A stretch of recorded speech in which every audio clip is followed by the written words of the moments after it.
Assalamualaikum warahmatullahi wabarakatuh.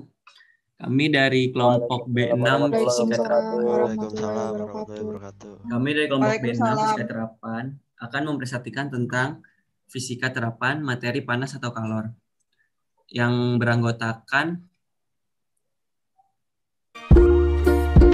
Alwan Izzuddin, Ageng Sufideli, Robi Prakoso, Asmi Falah, dan Ricky Johannes. Yang akan dibacakan oleh pertama itu Asmi Falah.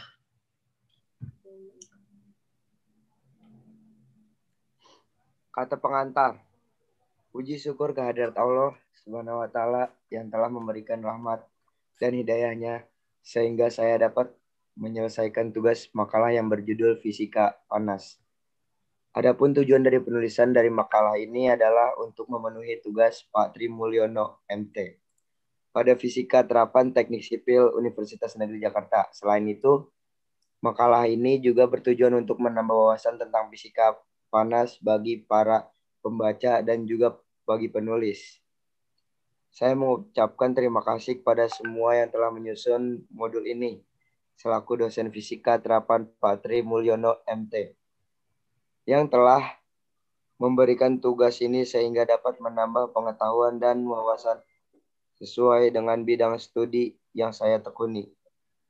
Saya menyadari makalah yang saya tulis ini masih jauh dari kata sempurna. Oleh karena itu, kritik dan saran yang membangun akan saya nantikan demi kesempurnaan makalah ini.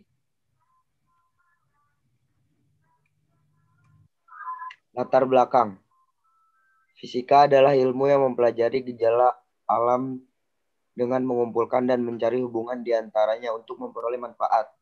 Pemahaman fisika ditunjukkan kepada kemampuan mahasiswa untuk memahami hukum-hukum fisika. Penerapan fisika dalam kehidupan sehari-hari, penerapan fisika dalam teknologi, pengembangan fisika, dan pengembangan kemampuan diri dalam bidang keahlian khusus. Pada dasarnya, termodinamika adalah ilmu yang mempelajari tentang panas sebagai energi yang mengalir. Oleh karena itu, sejarah berkembang ilmu termodinamika berawal sejak manusia mulai memikirkan tentang panas. Orang yang pertama kali melakukannya adalah Aristoteles, 350 SM. Dia mengatakan bahwa panas adalah bagian dari materi atau materi tersusun dari panas.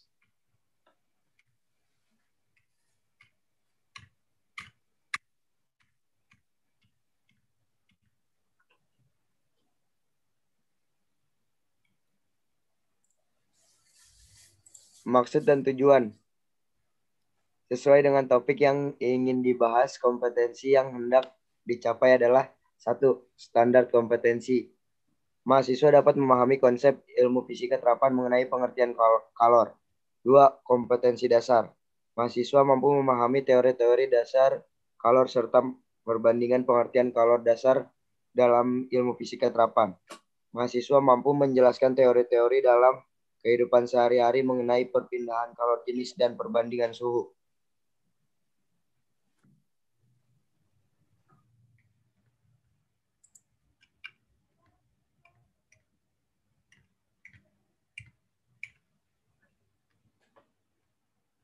Selanjutnya akan dibacakan oleh Alwan Nudi. 1. Teori panas. A. Pengertian kalor. Kalor adalah suatu bentuk energi yang diterima oleh suatu benda yang menyebabkan benda tersebut berubah suhu atau wujud bentuknya. Kalor berbeda dengan suhu karena suhu adalah ukuran dalam satuan derajat panas. Kalor merupakan suatu kuantitas atau jumlah panas baik yang diserap maupun dilepaskan oleh suatu benda. B. Teori kalor dasar. Yang pertama, kalor yang diterima sama dengan kalor yang dilepas. Yang kedua, kalor dapat terjadi akibat adanya suatu gesekan. Yang ketiga, kalor adalah salah satu bentuk energi.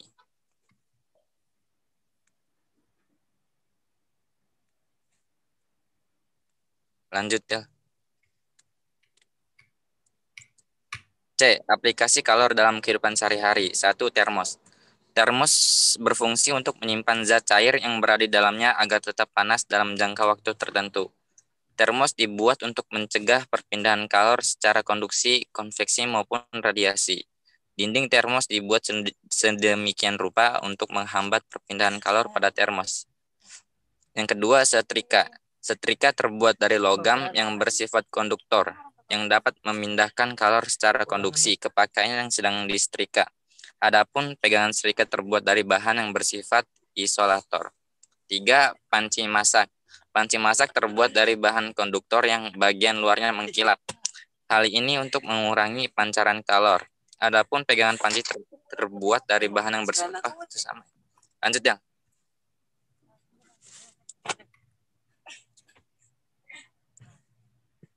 D. Aplikasi kalor dalam teknologi. Pompa kalor adalah mesin yang memindahkan panas dari satu lokasi atau sumber ke lokasi lainnya menggunakan kerja mekanis. Sebagian besar teknologi pompa kalor memindahkan panas dari sumber panas yang bertemperatur rendah ke lokasi bertemperatur lebih tinggi. Contoh yang paling umum adalah lemari es, freezer, pendingin ruangan, dan sebagainya. Pompa kalor bisa disamakan dengan mesin kalor yang beroperasi dengan cara terbalik. Satu tipe yang paling umum dari pompa kalor dengan menggunakan sifat fisik, penguapan, dan pengembunan suatu fluida yang disebut refrigeran. Pada aplikasi sistem pemanasan, ventilasi, dan pendingin ruangan, pompa kalor merujuk pada alat pendingin kompresi uap yang mencakup saluran pembalik dan penukar panas, sehingga arah aliran panas bisa dibalik. Secara umum, pompa kalor mengambil panas dari udara atau dari permukaan. Beberapa jenis pompa kalor dengan sumber panas udara tidak bekerja dengan baik setelah temperatur jatuh di bawah -5 derajat Celcius. Ya, selanjutnya akan dibacakan oleh saya sendiri. Hukum-hukum dasar termodinamika. Nah, yang pertama itu hukum awal Zeroth termodinamika. Hukum ini menyatakan bahwa dua sistem dalam keadaan setimbang dengan sistem ketiga, maka ketiganya dalam saling setimbang atau dengan lainnya. Yang kedua itu B, hukum pertama termodinamika. Hukum ini terkait dengan kekalahan energi. Hukum ini menyatakan perubahan energi dalam dari suatu sistem termodinamika tertutup sama dengan total dari jumlah energi kalor yang disuplai ke dalam sistem dan kerja yang dilakukan terhadap sistem. Yang ketiga, C, ada hukum termodinamika kedua. Hukum kedua termodinamika terkait dengan entropi. Hukum ini menyatakan bahwa total entropi dari suatu sistem termodinamika terisolasi cenderung untuk meningkat seiring dengan meningkatnya waktu, mendekati nilai maksimumnya. Yang terakhir ada hukum ketiga termodinamika. Hukum ketiga termodinamika terkait dengan temperatur nol absolut. Hukum ini menyatakan bahwa pada saat suatu sistem mencapai temperatur nol absolut, semua proses akan berhenti dan entropi sistem akan mendekati nilai minimum. Hukum ini juga menyatakan bahwa entropi benda berstruktur kristal sempurna pada temperatur nol absolut bernilai 0. Nah, yang selanjutnya tuh ada aplikasi hukum termodinamika dalam kehidupan sehari-hari. Sistem termodinamika adalah bagian dari jagat raya yang diperhitungkan sebuah batasan yang nyata atau imajinasi memisahkan sistem dengan jagat raya yang disebut lingkungan. Klasifikasi sistem termodinamika berdasarkan pada sifat batas sistem, lingkungan, dan perpindahan materi, kalor, dan entropi antara sistem dan lingkungan. Ada 3 jenis sistem berdasarkan jenis pertukaran yang terjadi antara sistem dan lingkungan. Yang pertama itu ada sistem terisolasi, tak terjadi pertukaran panas, benda atau kerja dengan lingkungan. Contoh seperti sistem terisolasi adalah wadah terisolasi, sepertinya tabung gas yang terisolasi. Yang kedua itu ada sistem tertutup, terjadi pertukaran energi, panas, dan kerja, tetapi tidak terjadi pertukaran benda dengan lingkungan. Rumah hijau adalah contoh dari sistem tertutup di mana terjadi pertukaran panas, tetapi tidak terjadi pertukaran kerja dengan lingkungan. Nah, yang ketiga ada sistem terbuka. Terjadi pertukaran energi panas dan kerja dan benda lingkungannya. Sebuah pembatasan membolehkan pertukaran benda disebut permeable.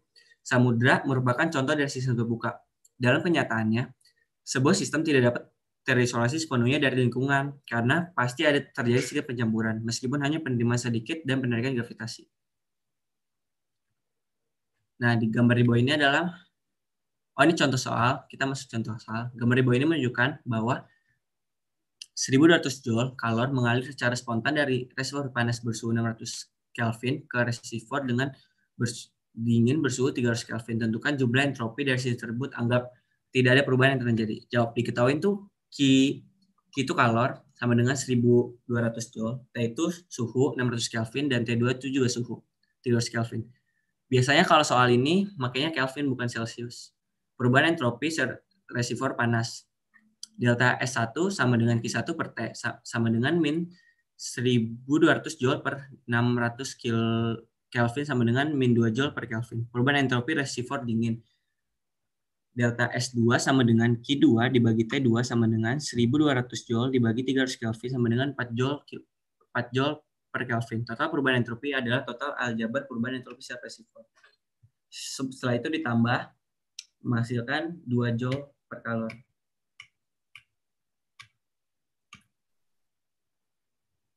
Mesin pendingin. Mesin yang menyerap kalor dari suhu rendah dan mengalirkan pada suhu tinggi dinamakan mesin pendingin, refrigerator. Misalnya pendingin ruangan AC dan lemari es kulkas. Perhatikan gambar di samping. Kalor diserap dari suhu T2 dan kemudian diberikan pada suhu tinggi T1. Berdasarkan umum termodinamika, kalor yang dilepas ke suhu tinggi sama dengan kerja yang ditambah yang diserap. Selanjutnya akan dibacakan oleh Ricky.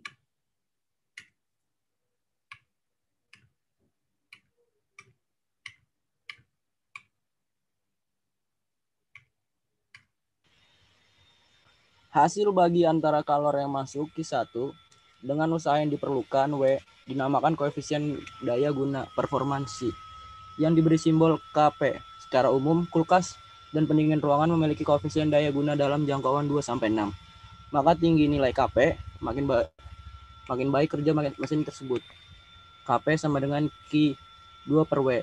Untuk gas ideal berlaku Kp sama dengan Q2 per Q1 min Q2 sama dengan T2 per T1 min T2. Keterangan.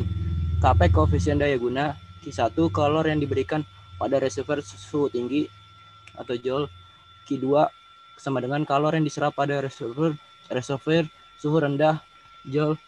W usaha yang diperlukan, Joule. T1 sama dengan suhu reservoir suhu tinggi, K. T2 suhu reservoir suhu rendah, K. Lanjut. Ini contoh soal. Mesin pendingin ruangan memiliki daya 500 watt. Jika suhu ruangan min 3 derajat Celcius dan suhu udara luar 27 derajat Celcius, berapa kalor maksimum yang diserap mesin pendingin selama 10 menit? Efisiensi mesin ideal. Penyelesaiannya diketahui P sama dengan 600 watt, T1 sama dengan 27 derajat Celcius, sama dengan 27 ditambah 273 sama dengan 300 Kelvin.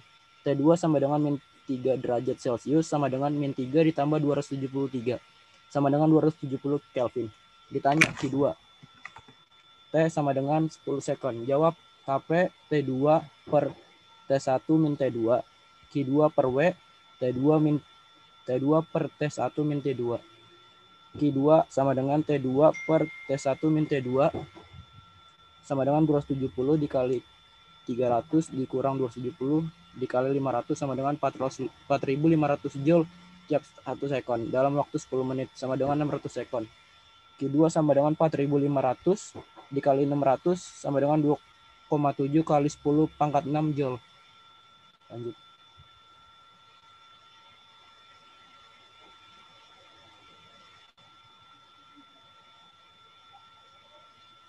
F. Aplikasi hukum termodinamika 2 dalam teknologi.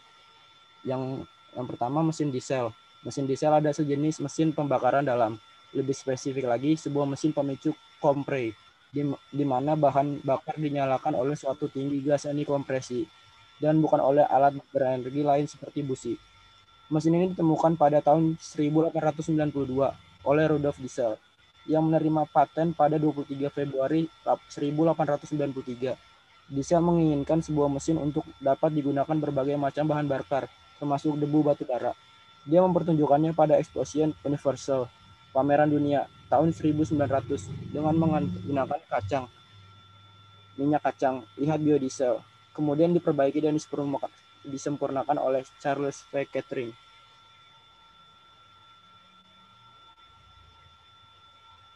Suhu temperatur. Suhu adalah suatu besaran untuk menyatakan ukuran derajat panas atau dinginnya suatu benda. Suhu termasuk besaran pokok. Satuan suhu dalam SI adalah Kelvin K. Termometer zat cair dibuat dengan menggunakan pipa kapiler yang diisi dengan raksa atau alkohol. Jika pipa kapiler terkena panas, maka raksa atau alkohol di dalam pipa akan memuai. Posisi raksa atau alkohol di dalam pipa kapiler yang terbaca pada skala termometer menunjukkan suatu benda.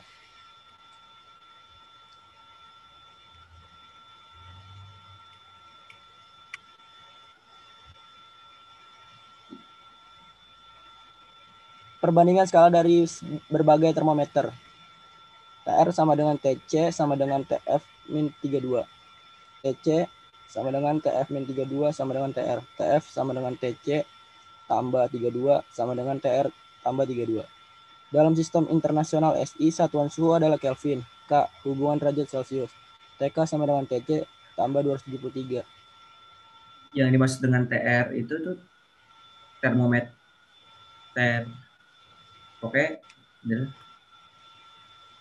Itu remur. Ya betul. Betul, saya lupa. Selain yang dibacakan oleh Robi.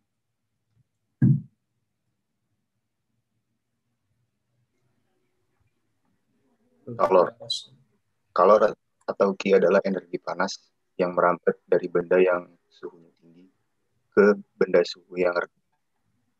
Suatu kalor dalam SI adalah joule 1 kalori atau kal sama dengan 4,2 joule. 4,2 joule atau 1 joule sama dengan 0,24 kalori. 1 kalori adalah jumlah panas yang diperlukan untuk menaikkan suhu 10 C pada 1 gram air. Perpindahan kalor. Terdapat 3 mekanisme perpindahan kalor antar medium. Konduksi. Konduksi adalah perpindahan kalor dengan cara menempelkan langsung antara 2 medium yang berbeda temperatur. Misalnya, kita memasak air dengan panci aluminium yang terhubung langsung tanpa ada pemisah. Konveksi. Konveksi adalah perpindahan kalor melalui aliran massa atau medium perantara. Misalnya, pada radiator pendingin, mesin menggunakan air sebagai medium alir pengantar kalor. Radiasi.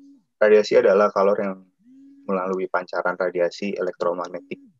Misalnya, sinar matahari yang sampai ke bumi tanpa medium apapun di ruang hampa udara.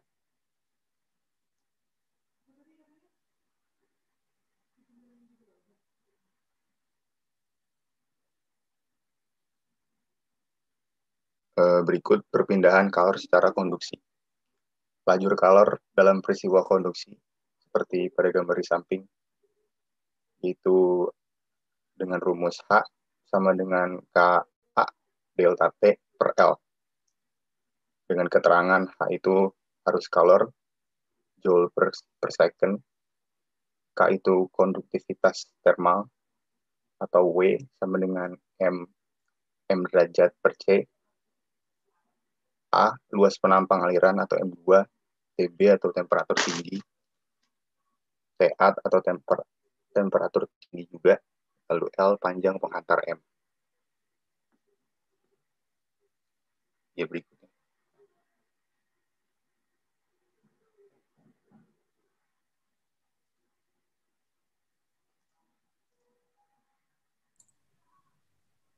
Ya, berikut ini adalah perpindahan kalor secara konveksi.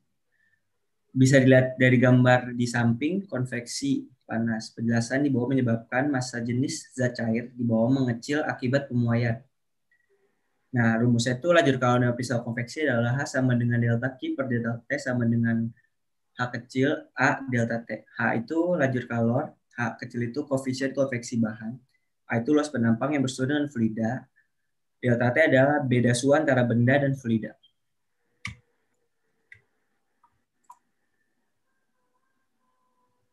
Nah, yang terakhir ada perpindahan kalor secara radiasi. Nah, seperti gambar di samping, pendingin pada komputer memanfaatkan fenomena konduksi, konveksi, dan radiasi sekaligus untuk mendinginkan mikroprosesor sehingga tidak rusak. Biasa juga yang di api unggun, yang kalau misalnya kalian di sampingnya, itu proses radiasi. Lajur kalor dan peristiwa radiasi kemudian diberi nama hukum Stefan Boltzmann, yaitu W sama dengan E delta T pangkat 4. W sama dengan daya atau laju kalor, yaitu emisitas benda. Kecil itu konstanta Stefan sama dengan 5,7 dikali 10 pangkat min 8. Nah, itu suhu benda, pakai satuan Kelvin, Stefan Stefan.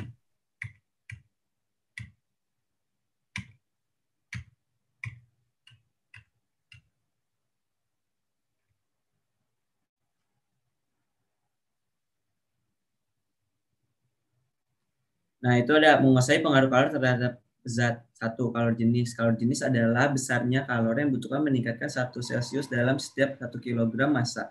Kalor sendiri kan persamaan C sama dengan delta M per delta T dikali delta T atau delta Q sama dengan MC delta T. Dengan C itu kalor jenis, M itu massa zat, delta T perubahan suhu, delta Q jumlah kalor. Selanjutnya. Nah, di sini ada tabelnya untuk setiap benda-benda. Ada aluminium, barium, tembaga, etanol, atau es yang memiliki kalor jenis berbeda-beda. Besi, batu kapur, raksa, atau perak. Selanjutnya akan dibacakan oleh Robi lagi. Kapasitas kalor. Kapasitas kalor adalah besaran kalor yang diperlukan untuk meningkatkan suhu zat tanpa memperhatikan massa zat. Kapasitas kalor dilambangkan dengan C.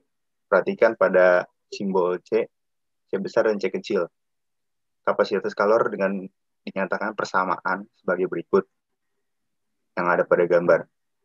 Asas Black, perpindahan kalor akan berhenti saat terjadi kesetimbangan kalor. Artinya, aliran kalor akan terhenti sampai kalor benda yang melepas kalor, sama dengan benda yang menerima kalor.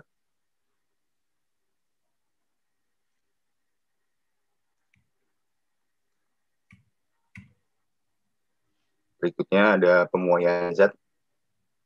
Pemuaian zat panjang terjadi pada zat padat yang terbentuk batang atau silinder yang lebar. Penampangnya lebih kecil daripada panjangnya. Pada pemuaian panjang dikenal istilah koefisien muai panjang, yaitu perbandingan antara pertambahan panjang terhadap panjang awal benda per satuan kenaikan suhu, yaitu delta I sama dengan I delta T atau T sama dengan I dalam kurung 1 ditambah A per delta T. Dengan keterangan I itu panjang mula-mula, delta I itu pertambahan panjang benda, A itu koefisien muai panjang, delta T itu kenaikan suhu, LT panjang benda setelah kenaikan suhu.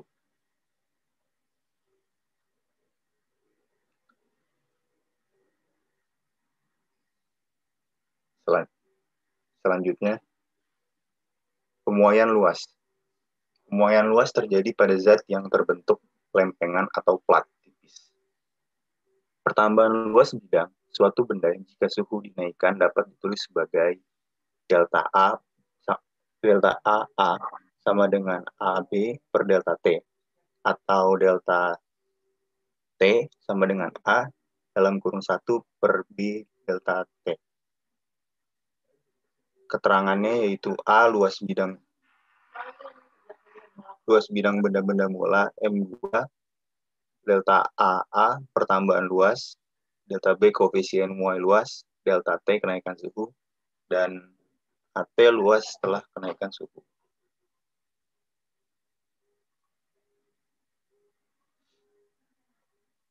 Lalu berikutnya ada pemuaian volume. Pemuaian volume juga disebut muai ruang. Muai volume terjadi pada zat padat, cair, dan gas. Pertambahan volume suatu benda jika suhunya dinaikkan dapat ditulis sebagai delta V sama dengan V per Y delta T, atau Vt sama dengan V dalam kurung 1 ditambah Y per delta T. Dengan keterangan V yaitu volume benda mula-mula, delta V kenaikan suhu volume, delta T kenaikan suhu, yaitu koefisien muai ruang, T itu volume setelah kenaikan suhu.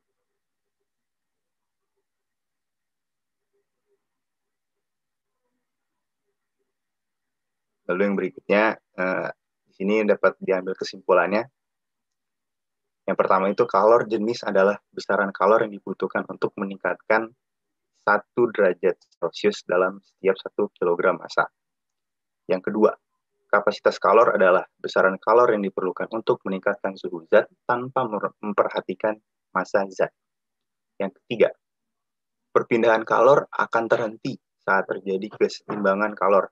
Artinya, aliran kalor akan terhenti sampai kalor benda yang melepas kalor sama dengan benda yang menerima kalor.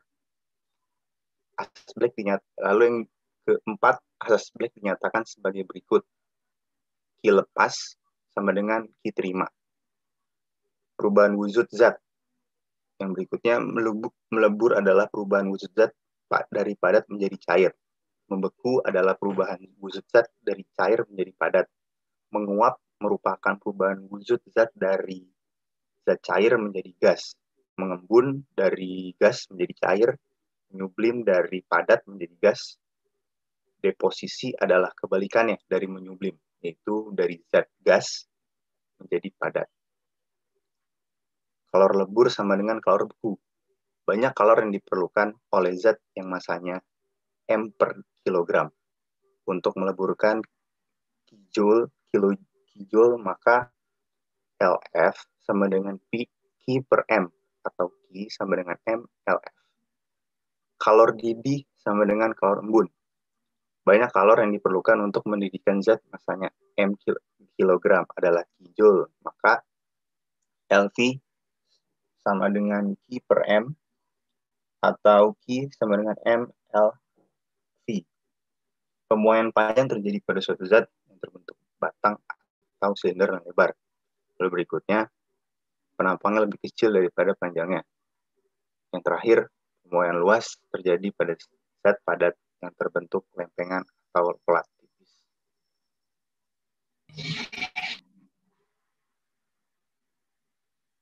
Lalu yang berikutnya ini ada daftar isi yang kami dapat untuk menyelesaikan modul fisika di slide terakhir. Apakah dalam presentasi kami ada yang ingin bertanya? Untuk memulai, siapa yang ingin bertanya? Bisa langsung saja.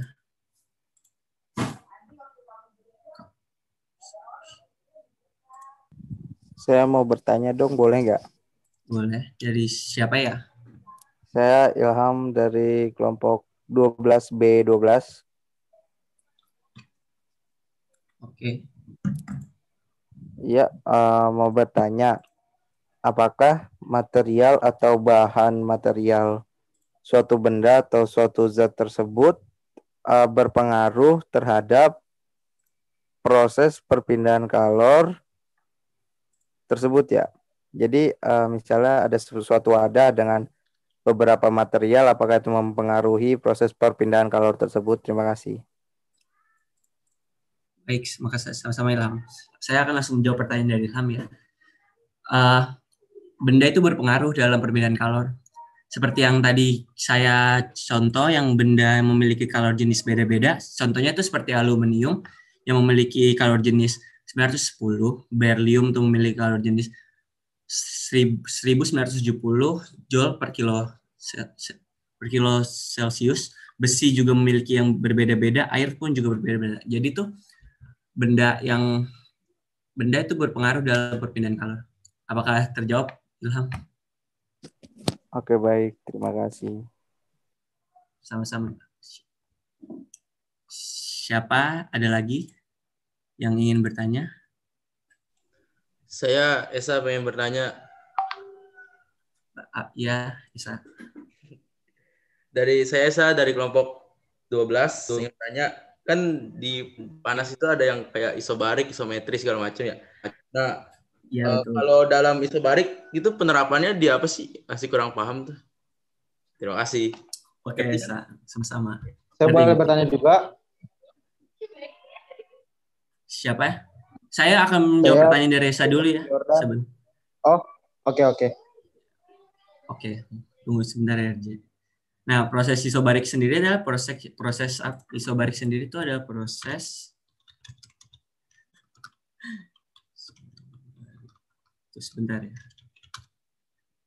Proses menuju ke perubahan keadaan termodinamika dalam tekanan konstan. Nah, contohnya dalam kehidupan sehari-hari itu ada dijumpai pada kasus pemanasan air di dalam ketel mesin uap sampai ke titik didihnya yang paling tinggi dan diuapkan sampai air menjadi uap. Kemudian uap itu tersebut disuperpanaskan dengan semua proses berlangsungnya pada suatu tekanan konstan. Nah, biasanya itu dalam boiler ke turbin. Penerapan sehari-harinya. Boiler. Berarti dari angin ya? Angin ke turbin. Boiler. Dari pembakaran ketel uap, Oh, dia mau ketel uap. Kayak pendidih air gitu sampai titik tingginya. Oke. Ntar jadi uap, bisa jadi turbin. Jadi buat kayak misalnya kayak di mana ya? Kalau PLTU berarti ya kayak PLTU gitu ya? Iya, kayak PLTU benar. Betul. Oke. Ya. Oke, terima kasih banyak. Baik, bisa. Boleh saya bertanya? Saya Dicarti Yordan. Iya, RJ. Oh iya, ini mengenai kalor. Berapa banyak sih kalor yang dibutuhin misalkan untuk menaikkan suhu 1 kilogram 1 derajat Celcius?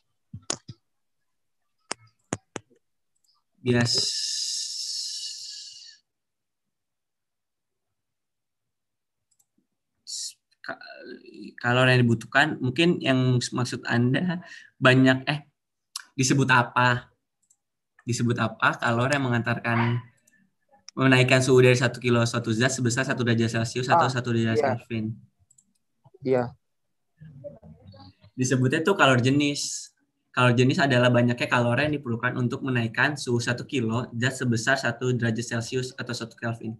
Ya, disebutnya kalor jenis. Seperti ini, RJ. Oh, kalor jenis. Oh, itu di bawahnya langsung, itu rumusnya yang di bawahnya ya? Ini rumusnya. Yang C sama dengan delta. Kalor jenis ya rumusnya ini. Oke. Terima kasih banyak, Fidel. Sama-sama, RJ. Adakah yang ingin bertanya lagi? Sepertinya tidak ada. Kalau sudah tidak, kita akhiri. Oke, siapa? Laras. Batu banget. Oke, Laras, nanya apa? Jadi aliran perpindahan kalor secara alami antara dua benda itu bergantung pada apa ya?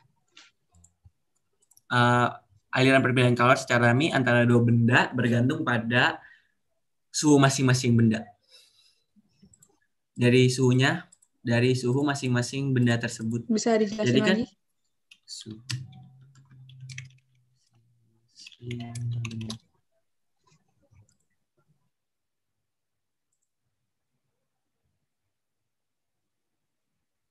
Nah, misalnya Laras tuh memanaskan besi. Besi itu ada yang misalnya Laras naruhnya di freezer satunya tuh lagi di suhu ruang dengan suhu misalnya 0 Celcius dan min 6 Celcius. Nah, jadi ketika apa tadi pertanyaan lupa. Nah, perpindahan secara alami kan jadi kan beda kan? Misalnya min 5 derajat Celcius sama min 10 derajat Celcius. Kita naruh di suhu ruang. Terjadi perubahan kalor panasnya tuh beda yang duluan ke 0 tuh kan pasti yang min 5 Celcius kan. Jadi itu suhu benda itu sendiri yang mempengaruhi suhu masing-masing benda. Suhu awal masing-masing benda. Ngerti nggak, Laras? Oh, oke. Makasih. Oke. Sekiranya cukup presentasi dari kelompok kami. Kurang lebihnya mohon maaf. Wassalamualaikum warahmatullahi wabarakatuh.